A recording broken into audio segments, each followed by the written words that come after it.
আমরা মিষ্টির শিরার তেলাপোকা ডুবে থাকতে আমরা দেখেছি। মিষ্টিতে হরেক রকমের ছোট ছোট ক্ষুদ্র ক্ষুদ্র পোকা পড়ে থাকতে দেখেছি, তেলাপোকার পাখনা এবং তেলাপোকার ডিম আমরা পড়ে থাকতে আমরা দেখেছি মিষ্টিতে। আর খাবারটা প্রসেস করে রাখতেছে একদম ফ্লোরে।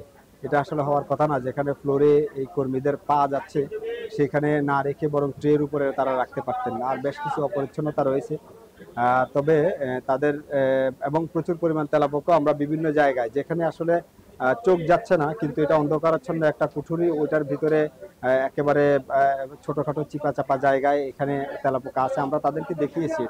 এটা এটা তাদের যিনি পেস্ট কন্ট্রোল করেন, এটা ওনারই দায়িত্ব ছিল এটা খুঁজে করবে। আর এখানে একটা বিষয় আমরা দেখলাম যে স্টিকার ওনারা এই দিচ্ছেন কেকে।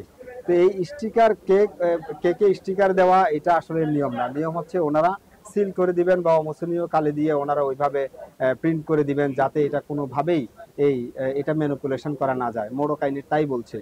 আর এটার কারণে আমরা ওনাদেরও একটা শোরুমকে আমরা এই স্টিকার উঠে আবার স্টিকার মেয়াদের স্টিকার বসানোর কারণে আমরা ওনাদের একটা শোরুমকে ইতিপূর্বে আমরা জরিমানাও করেছিলাম এবং তাদেরকে আমরা সতর্কও করেছি। তো দেখা যাচ্ছে যে সেই স্টিকারও এখনো রয়ে গেছে। স্টিকারটা খুব সহজে তুলে ফেলা যায়, তো সেটাও তাদের একটা সমস্যা, আমরা তাদেরকে বলেছি। আর ওজনে একটু কম আছে, সামান্য একটু কম আছে, 10-12 গ্রাম একটা এই বিস্কিটের প্যাকেটে ওজনে কম পেয়েছি আমরা। তো সেটাও আমরা বলেছি তাদেরকে, তারা যেন সতর্ক করে দেয়। তবে তাদের যে মিষ্টি উৎপাদনের যে এই উপকরণ, সেই উপকরণ আমরা টাটকা দেখেছি সবকিছু। আমরা বাসি মিষ্টি আসলে তাদের এখানে দেখতে পাইনি। তাদের যেটুকু সমস্যা, এইটুকু সমস্যা তারা ভবিষ্যতে আমাদেরকে কথা দিয়েছে তারা সমাধান করবে। এটা চট্টগ্রামের একটা ব্র্যান্ড, তারা যেন ব্র্যান্ডের মতোই রাখে সে বিষয়ে তাদেরকে আমরা নির্দেশনা দিয়েছি। আজকে আমরা সতর্কতামূলক আমরা 1,50,000 টাকা অর্থদণ্ড করেছি। আর ভবিষ্যতে যদি তারা আইনের আবার ব্যত্যয় করে আমরা আরো কঠোর আইনানুগ ব্যবস্থা গ্রহণ করব। তবে একটু বলে রাখি, ইতিপূর্বেও আমরা এই প্রতিষ্ঠানে আমরা তদারকি কার্যক্রম করেছি।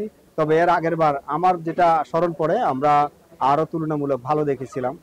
তো তাদের অবহেলাটা কি কারণে এসছে আমরা পরবর্তীতে ফলো আপ করে আমরা এটা যেন সমাধান হয়, আমরা সে বিষয়ে তাদেরকে নির্দেশনা দেব।